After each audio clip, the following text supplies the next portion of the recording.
జయ kitchen అండి. ఈరోజు 1/2 KG chicken fry చేస్తున్నాను. మొదట దీన్ని ఉప్పు పసుపు వేసి శుభ్రంగా కడిగి పెట్టుకునే చికెన్లో 1 కప్పు పెరుగు, 2 స్పూన్లు ధనియాల పొడి, 1/2 స్పూన్ పసుపు, 2 స్పూన్స్ మిర్చి పౌడరు, టేస్ట్కి తగినంత సాల్ట్, కొద్దిగా ఆయిల్ వేసి కలుపుకోవాలండి. ఈ మిశ్రమాన్ని ఇలా కలిపిన మిశ్రమంలో చికెన్ వేసుకోవాలండి. ఇలా మ్యారినేట్ చేసి పెట్టుకోవాలండి. మొత్తం చికెన్ బాగా కలిపి కొద్దిసేపు డీప్ ఫ్రిడ్జ్లో పెట్టాలండి. 10 మినిట్స్ తర్వాత ఒక పెద్ద ఆనియన్, కొత్తిమీర, పుదీనా కూడా కలుపుకోవాలండి. ఆనియన్ కూడా బ్రౌన్ కలర్ వచ్చే వరకు వేయించి ఆనియన్ కూడా మిక్స్ చేయాలండి. ఈ మ్యారినేట్ చికెన్లో కొద్దిగా నిమ్మరసాన్ని కూడా వేసుకోవాలి. పక్కన బాణీలో కొద్దిగా ఆయిల్ వేసి ఒక చిన్న ఉల్లిపాయ, 4 పచ్చిమిరపకాయలు, జింజర్ గార్లిక్ పేస్ట్, కొద్దిగా సాల్ట్ వేసి ఇలా ఫ్రై చేసుకోవాలండి.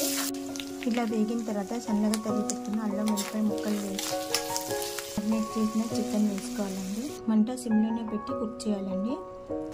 2 యాలకులు, 4 మిరియాలు, 2 లవంగాలు, కొద్దిగా సాజీరా పైకి తేలిన తర్వాత ఒక్కొక్క టమాటాని ప్యూరీ చేసి వేయాలండి. ఇలా ఆయిల్ పైకి తేలిందండి. 1 స్పూన్ చికెన్ మసాలా వేయాలండి.